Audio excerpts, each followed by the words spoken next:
Son of Searchlight. Tonight, Harry Reid is being remembered in his small hometown, not only for the accomplishments that made him a household name, but his humble beginnings and his determination to overcome and succeed in life. Though he reached the top of the elite political world, he never forgot his roots. Today, Fox 5 returned to where it all began. About an hour south of Las Vegas stand the remnants of an abandoned mine, a reminder of what once was.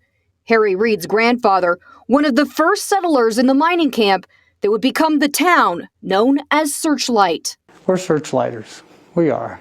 I've lived over half my life here. Justice of the Peace Richard Hill knew Harry Reid and his wife Landra for decades.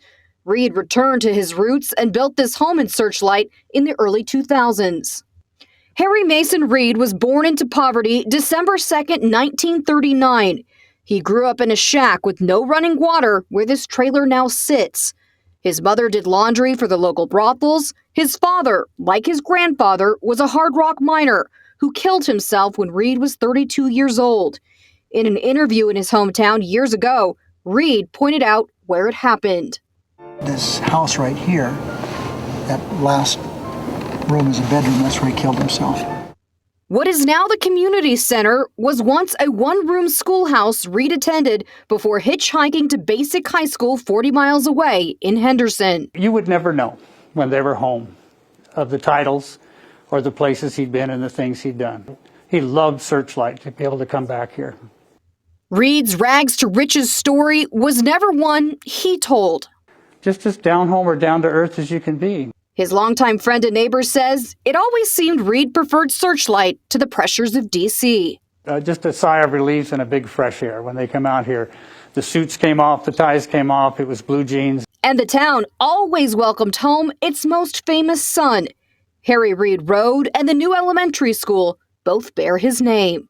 My wife had opened her iPad and it was right in front of her and she just started crying. I said, "What's the matter?"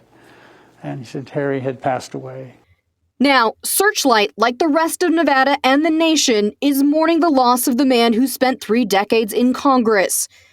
His friends feel lucky to have witnessed firsthand the indelible mark left on his hometown and beyond. We just feel really privileged.